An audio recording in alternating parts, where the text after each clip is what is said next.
Hello, everybody. So today we're really lucky to be joined by Katie Lockwood. She's a professional football player for Hibernian L.F.C in Edinburgh.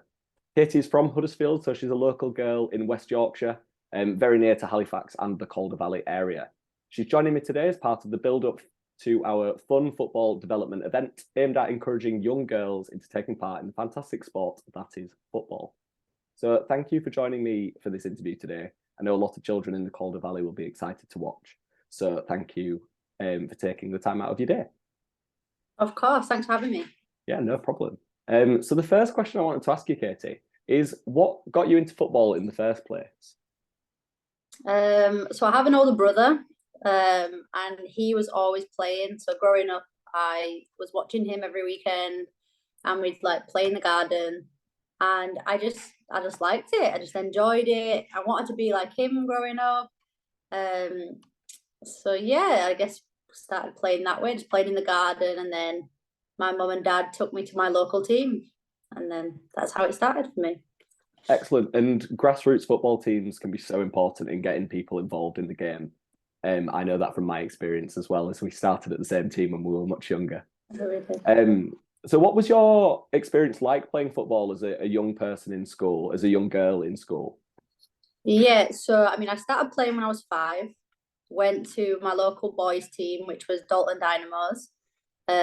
It was a boys team because there was no girls teams back then because girls didn't play football. So yeah, so I went, and honestly, my first like maybe year was really difficult because I got bullied. I got told girls don't play football, you can't play, and all these things. So I actually went home crying one night and said, I'm not going back. And then once that one boy that was bullying me had left the team, I went back. And then I just loved it, fell in love with it, enjoyed it. I think the biggest thing was the enjoyment. I loved going. The coach that I had right at the beginning, he was very like inclusive when it came to girls. So I went to a lot of teams who they didn't really say it, but they didn't want me on the team because I was a girl. So then Malcolm Boyle was the one that said, I'm going to include girls. And in our team, I think we had like maybe 3 or 4 girls, which we were the only team in the league to have girls. So really it all started from that. And then I just went on and kept going with it, really. Yeah, and it's such a shame, especially in the time that we were growing up, because so many young girls will have been deterred from football that could have really enjoyed it. And are perhaps finding football a little bit later in their lives as a result. So it's so incredible to see that we've got people putting events on to try and get young girls into football now, and that it has become such a much more inclusive space where everybody can enjoy the sport, because sports is for everybody, as we all know. So thank you for that, because I know it's not always an easy thing to talk about. Yeah. And can I just say as well, growing up, as I did play football, growing up with Katie, there was no reason for her to be excluded from any boys' team. She was awesome. So for the people listening at home or in school, just to give a little bit of background about yourself and your career, would you mind just summarising sort of where you've been so far, including your time in America? Because I think they'd find that really interesting. Yeah, so me and Mr. Houghton went to primary school together. So from primary school, went to high school. Didn't actually play on the high school football team because we didn't have one. From there, I went to Huddersfield New College, and I played on the girls' academy there while studying. And I always knew since about the age of 15, I kind of wanted to go to America, but I didn't know how I was going to get there, and I didn't know how someone from Huddersfield could get there. So actually, I got quite lucky. A scout was watching one of our college games, and he was from America and said, how would you like to come over to America? So that was the first opportunity where I was like, oh, what's America? What is this? So I actually got someone to market me and send my video to America, and I ended up going over there for university. So the biggest thing was I was going to go over there and play football for 4 years, but the biggest thing I got out of it is I got a degree for free. So I didn't have any student debt. I didn't have to pay for anything while I was over there. Got flights taken care of, housing, anything you can think of, it was taken care of.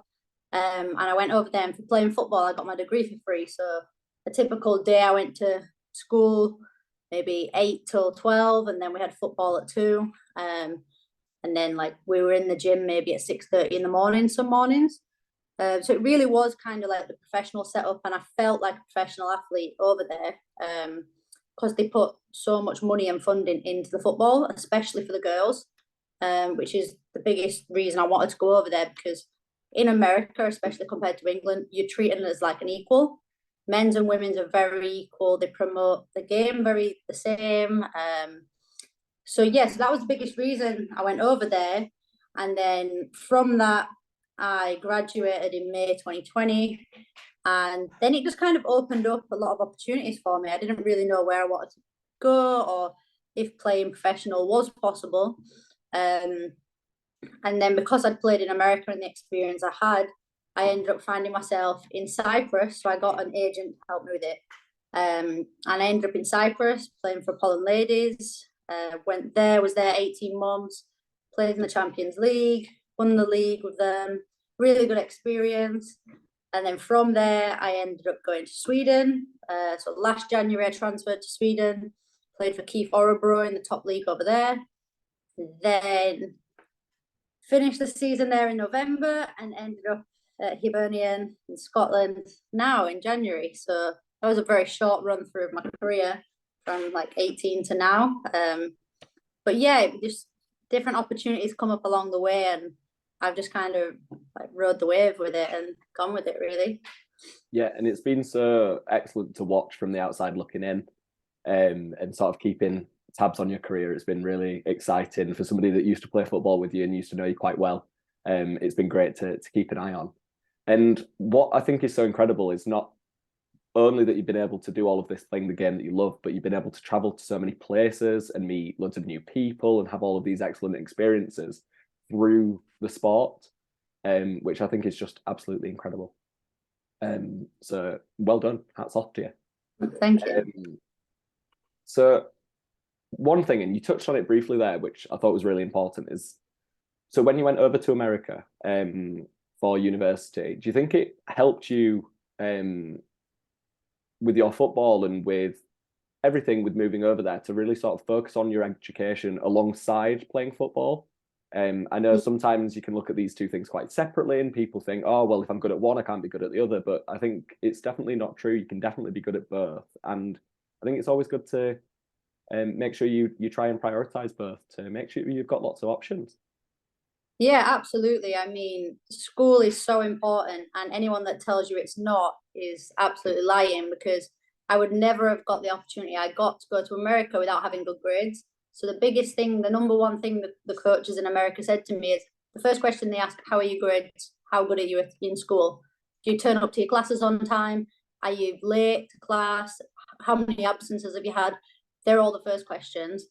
So it's okay being a good footballer, but if you're not turning up to class and you're late and you're on time, obviously they all count against you. So first thing first, they ask about your grades. And then once they know that you're good at school, then they'll make you the offer to go over there and play football. So yeah, I definitely think that was a big thing for me. And I knew going over there, that was going to be a big thing. As much as I was over there just to play football, school was important, and it gave me routine. And the biggest thing about America is to play in university there, you have to stay eligible. So what that means is you take 4 or 5 classes a semester. You have to be passing those classes with at least a C. Now I'm not sure what that is now in England, but you have to have at least a C or you're not allowed to play. You're like banned from playing, which is really important, because at the end of the day, you are there to get a degree. As much as you're there to play football, you could be the best player in the world, but if you're not trying in the classroom, then you're not going to succeed on the field ultimately. So yeah, it's really important. I can't stress enough how important school is. So excellent, thank you. Just to return back to football then, I know you said that growing up, your brother was one of your big inspirations for getting into football, but what is it about football that makes you still love it so much to this day? What keeps it exciting? Yeah, I mean, so I'm an attacking player, so I like scoring goals. I think everyone loves scoring goals. So I just think the joy you get from that, and I mean, just playing with like your friends. Like I've met some of my best friends through playing football, and like even now, like yourself, we played football together when we were 5 years old. We're still friends now. So it's just crazy how like connected the world of football is. Like now I've gone to maybe like 10 different countries playing football, and in each country I've met someone that said, "Oh, do you know this person?" And I will have played with them at some point in my career or against them. So yeah, I think the biggest thing is friends, the enjoyment I get out of it, and yeah, I think just if I didn't love it, then I wouldn't still be playing. When it is my job and I do it every day, you have to wake up excited to go to training. So Yeah. to me, it doesn't feel like a job because I just love it. So yeah, Yeah, that and yeah, and I can speak to the same kind of passions and the same reasons why I love football so much still. Now, I don't play at any similar level to Katie. I play in the open age leagues in Huddersfield. And it's the people that you meet along the way, the being physically active and how that makes you feel and how that improves your mood. And being part of a team is also a really big one for me. It's so great to feel involved with a bunch of people who all like the same thing. It's a really good way to make friends. And like you say, you get to know people really well in that kind of environment. Mm-hmm. So our sort of penultimate question then before we start to wrap things up, because I'm just keeping an eye on the time here. I would just like to ask about your goals for the rest of the season. I know you started over in Sweden, and then I think the seasons are all at different times because of different climates. So what are your goals for the rest of this season? And are there any longer term goals that you'd be happy to share with us? Yeah, so I came into Hibs as a January transfer. So first things first, had to break into the team. But so as for goals, I would say I want to nail down a starting position, settle into the team, and try and move us up the table. I mean, we're fifth currently, and the biggest thing is we want to finish above Hearts, who are our like rivals. So in March, the league splits to the top six playing the playoffs, and obviously we want to make the playoffs. And hopefully we make the cup final. So personally and as a team goal, we want to make the cup final and have a good cup run. Longer term goals, I would probably say now I am a little bit closer to home now in Scotland, but to obviously play back in England would be the dream. So yeah, that's probably my long term goal. Fabulous, thank you. And just to wrap it up then and bring it sort of back to the purpose of today, do you have any advice for any young girls that might be interested in football, but they're a bit nervous or a little bit unsure about how to get involved in the sport?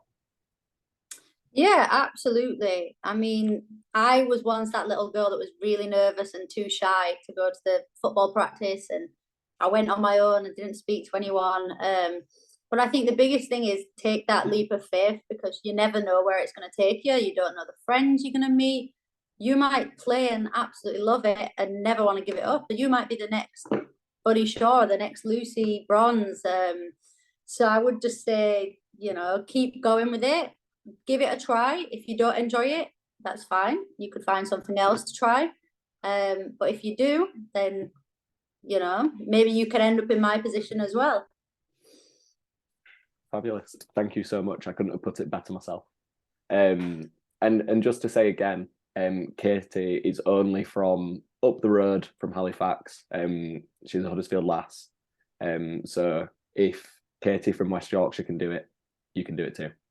Thank you very much. I hope you all enjoy your time on Wednesday at the Football Fun event, and we look forward to getting you all involved in some more football. Thank you, Katie. Welcome. Cheers.